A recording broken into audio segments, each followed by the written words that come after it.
27, 28 തീയതികളിലായി ഈ പ്രതികൾ മൂന്നാർ പഞ്ചായത്ത് അധികൃതരുടെ അടിസ്ഥാനത്തിൽ നൽകിയ അനുമതിയുടെ അടിസ്ഥാനത്തിൽ വളരെ വ്യാപകമായി ഇടുക്കി മൂന്നാറിലെ തെരുവ് നായ്ക്കളെയും അതോടൊപ്പം തന്നെ ചില വളർത്തു നായ്ക്കളെയും പഞ്ചായത്തിന്റെ വാഹനത്തിൽ കയറ്റിക്കൊണ്ടുപോയി കൊന്നു എന്നുള്ളതാണ് ഈ പരാതിയിൽ പറയുന്നത്. ഈ പരാതിക്കാരെന്ന് പറയുന്നത് ഇടുക്കി ആനിമൽ റെസ്ക്യൂ ടീമിലെ അംഗമായ കീർത്തിദാസ് എന്ന ആളാണ്.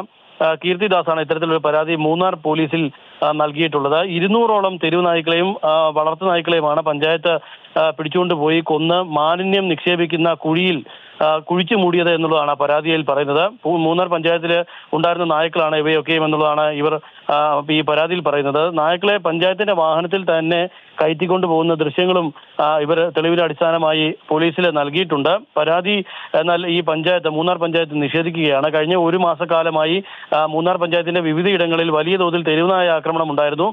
വിനോദസഞ്ചാരികളായിട്ടുള്ള ആളുകൾക്കെതിരെയും ആക്രമണം ഉണ്ടായി. ഇതിന്റെ പശ്ചാത്തലത്തിൽ ഈ തെരുവ് നായ്ക്കളെ പിടിച്ചുകൊണ്ടുപോയി വന്ധീകരിക്കുകയും പ്രത്യേക ഷെൽട്ടറിൽ മാറ്റി പാർപ്പിക്കുകയും ചെയ്യുന്നതിന് വേണ്ടിയുള്ള നടപടികളാണ് സ്വീകരിച്ചത് എന്നുള്ളതാണ് മൂന്നാർ പഞ്ചായത്ത് അധികൃതർ നൽകുന്ന വിവരം. എന്നാൽ ഇതിലേതെങ്കിലും തരത്തിൽ പരാതി ഉണ്ടെങ്കിൽ അത് പോലീസ് അന്വേഷിക്കട്ടെ എന്നും മൂന്നാർ പഞ്ചായത്തിന്റെ അധികൃതർ പറയുന്നുണ്ട്. പക്ഷേ ഇതിൽ വലിയ തോതിൽ ഏതാണ്ട് 200ഓളം നായ്ക്കളെ കൊന്നു എന്നുള്ളതാണ് ഇവരുടെ പരാതിയിൽ പറയുന്നത്.